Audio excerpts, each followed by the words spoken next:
Pour mourir le monde de Yann Lespoux aux éditions Agulot. Yann Lespoux est originaire du Médoc.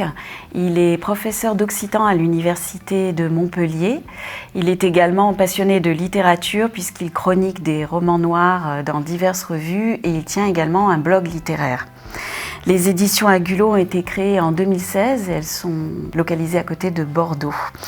Avant d'ouvrir le livre, on est déjà très attiré et intéressé par cette très belle couverture qui reprend donc une carte ancienne dans des tons très beaux, crème et bleu.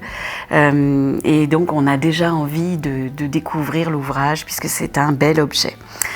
Alors l'histoire est absolument passionnante, elle raconte à travers une espèce d'épopée différents destins qui se croisent et vont finir par converger dans le Portugal, dans l'Empire portugais de l'année 1627. À cette époque-là, l'Empire portugais est un petit peu à son apogée, mais commence également à être menacé par des concurrents, qu'il s'agisse des Anglais ou des Hollandais. Donc on va suivre, comme je l'indiquais, le destin de 3 personnages. Le premier, c'est Marie, une jeune Française qui fuit les autorités dans les marécages de l'arrière-pays du Médoc.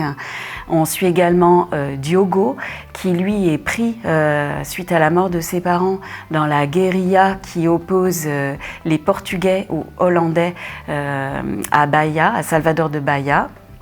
Et puis enfin, Fernando, qui a été enrôlé de force dans l'armée portugaise et qui doit batailler à Goa, en Inde, donc dans le comptoir portugais.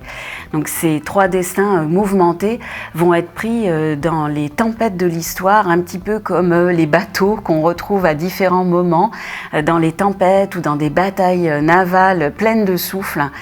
Et vont finir donc, comme je l'indiquais, par se rencontrer dans un bouquet final.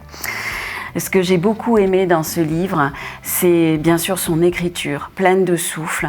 On est dans une histoire où on est complètement emporté, on est dans les batailles. C'est pas qu'on assiste aux batailles, on est dans les batailles, on craint de se prendre un coup d'arquebuse, on est pris dans les tempêtes, on a le mal de mer, on souffre avec eux, on vibre avec eux, avec ces personnages qu'on suit, et on se représente leur vie, leurs difficultés, mais aussi le souffle épique de cette époque et des événements qu'ils rencontrent. Le roman tisse à la fois la petite et la grande histoire.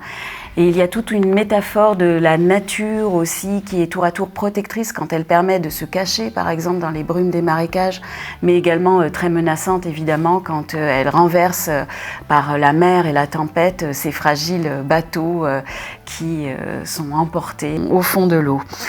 On a également toute une réflexion, je pense, sur la fragilité des empires, la fragilité finalement de la vie humaine, mais aussi des constructions humaines qui, tout aussi belles, fortes et puissantes qu'elles puissent être, sont un petit peu comme les falaises érodées par la mer et finissent par s'effondrer dans le temps long de l'histoire.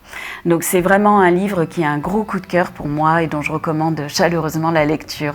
Si vous voulez être emporté par les embruns et respirer le souffle Héliode et le souffle de l'histoire, n'hésitez pas à ouvrir Pour mourir le monde de Yann Lespoux.